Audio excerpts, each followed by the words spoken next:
Well, see, I grew up in Greymouth and television was our only form of entertainment. We didn't have any other form of entertainment, so I guess the old TVNZ variety shows, you know, the Studio One, the Happening, those the sort of variety shows, because they were shared family experiences. I come from a big family. So at that time, the television was the only entertainment, very limited television, 1 or 2 channels. So we used to sit around and watch it, that sort of thing, and shows like Top Town, of course, were quite brilliant. As I got older, when I was a student, 8 years, never missed an episode of Dallas. So what's your favourite show on TV now? And you can't pick one of your own ones. See, favourite's difficult for me because I watch television for information. I never think about it being particularly my favourite. In New Zealand television, obviously Outrageous Fortune's exceptional. It's just, you know, it's changed the face of drama in this country in a way in which Shortland Street did 10 years ago. So you have to watch that. If you're not watching that, you're negligent in your job because you need to understand why certain television shows work. That's the important thing, you know. I'd watch Wipeout USA just because I'm interested in the worldwide phenomenon that Wipeout is. So I'm not a normal viewer. I watch television shows for a reason, and that's to understand why they're appealing. If you're not watching the shows that change the world, and I don't think a lot of producers in this country do. In America, everybody in the business would be watching all the big reality shows, just so they understand. You wouldn't dare go to work and not know who got eliminated on Survivor last night. You know, now I watch television out of interest more than out of entertainment, as I said. But at the same time, you know, when I look at, you know, things like I would watch for, like NCIS, which I love, you know, as a criminal drama, when I do watch things for pleasure, I think that I watch them for what they're there for, which is just entertainment. Like, get over ourselves. They don't have to educate and inform us all the time. Television is primarily entertainment.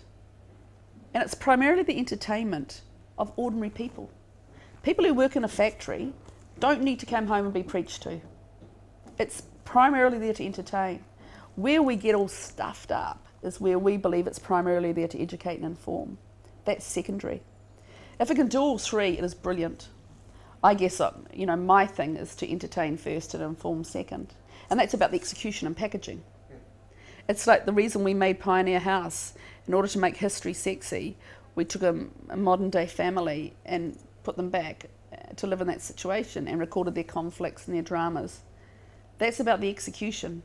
That's about entertainment first, and of course it informed. But just think about working on a production line all day and coming home and being bleated at with, you know, a bunch of worthy docos. It's not the primary function of television. It's a very good function and a very strong function. But when we lean towards making it more to inform or to educate than to entertain, I think we've lost what it's all about. So, you know, there you go, non-drama, but, you know, you have produced dramas, a feature film, you know, two networks, essentially, you know, food and lifestyle. Food and living, yeah. Food and living, sorry, yeah. Rugby World Cup, you're on the... I'm on the board, that's all.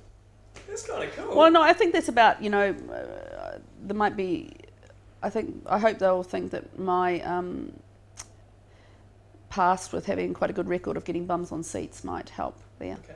It's a big challenge. It's, you know, it's half government appointees and half rugby union appointees and me, so it's good. The point I'm coming to is, like, you know, I'm guessing your plate's full enough with having to do, you know, the non-drama shows, but, you know, there we go, we're going to make Burying Brian, right, we're going to make The Tattooist.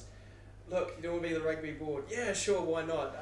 By the way, no, my trade and enterprise is bigger for me. Yeah, but that's about because I care passionately about the economic development of this country. And that's really hard to do in a cottage industry where, you know, we allow the funders of our shows to take all our rights so we can't exploit our own TV shows on the internet or in any other way because all the rights are owned by the funders. And that's about a lack of business acumen. So I bleat away continuously about, you know, the business and entrepreneurial development of our industry. And, you know, I fought very hard for us to get into, you know, good contractual situations, or better contractual situations with the funders. So I care about the economic development. That's why I'm on the board of NZTE. I care about about New Zealand, its place in the international world. That's why I'm on those boards. You know, I don't care particularly. I'm over my New Zealandness. I want to be an international company in New Zealand. I don't want to be a New Zealand company trying to be international. We just got to get over ourselves. Because I believe that every company that starts in this country should be an international company based in New Zealand, not a New Zealand company trying to go international. And it's just a fundamental difference in the way I think.